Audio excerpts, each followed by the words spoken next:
that is facing similar problems. Without substantial mitigation, the middle of January can be a really dark time for us. Our window of opportunity is closing. He will say, if we fail to develop a national coordinated response based in science, I fear the pandemic will get far worse and be prolonged, causing unprecedented illness and fatalities. Bright will say that without decisive action, quote, 2020 will be the darkest winter in modern history. Now, we're still facing a very dark winter.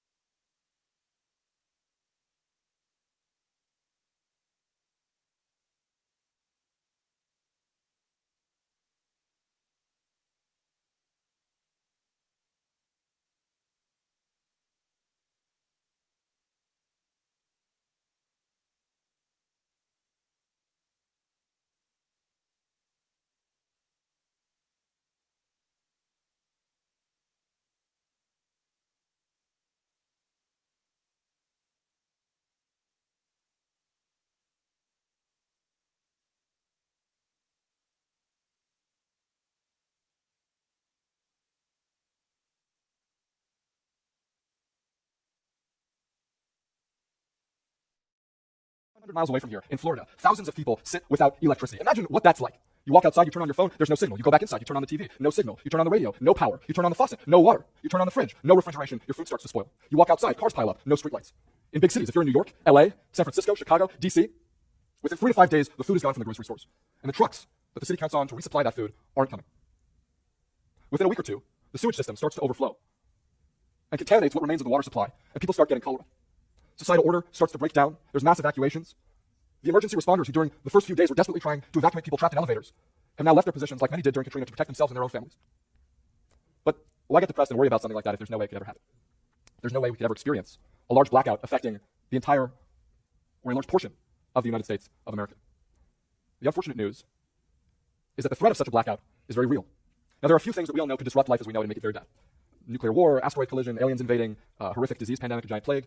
And when we think about those things, we get scared because they'd be very bad. But then we get comforted because there's a really small percentage chance they happen, and they're almost definitely not going to. And then we figure, you know what, it's not worth even thinking about this stuff because there's no solution to it. Well, the threat of a blackout, the threat of a prolonged loss of electric power is similar in one way and different in two to those other threats. It's similar because it's that scale of magnitude as far as how much damage it would do to our society and to the rest of the world, to the human race. But it is a non-trivial probability of occurring. And there's a lot.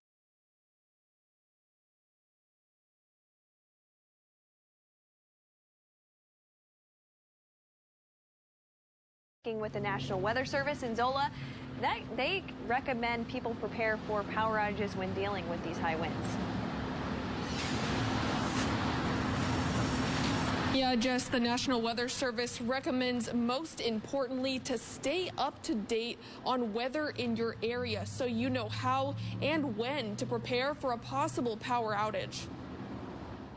There are several things you can do to prepare for a power outage and to stay safe if they happen. One key reminder from the National Weather Service is to save your heat. Close the blinds and curtains around your windows and around the house to keep the heat in. Windows are one of the areas of the house where heat is really quick to escape from. Before power goes out, the National Weather Service recommends you charge your phone or any device you might need during an emergency. And that goes back to making sure you're aware of the weather. If you don't know if the weather is going to be bad, you don't know to charge the batteries. If you have to drive during a storm and the power does go out, watch out for downed power lines. They're incredibly dangerous. Almost always there's still electricity running through those power cords, and it can be deadly. You also may need to look out for power outages affecting traffic lights. If power were to go out, then yes, we would send troopers out there to direct traffic temporarily until MoDOT could get the system up and running again. But there again, we advise people, if you don't have to be out, stay home. That way you can avoid those situations if they were to come up.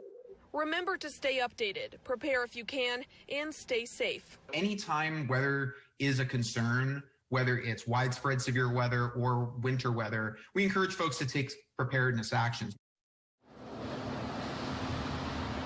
Now, other recommendations if a power outage does Go through all the processes. And by the way, This is the same fellow who told you this is going to end by Easter last time. This is the same fellow who told you that, don't worry, we're going to end this by the summer. We're about to go into a dark winter that is facing similar problems. Without substantial mitigation, the middle of January can be a really dark time for us.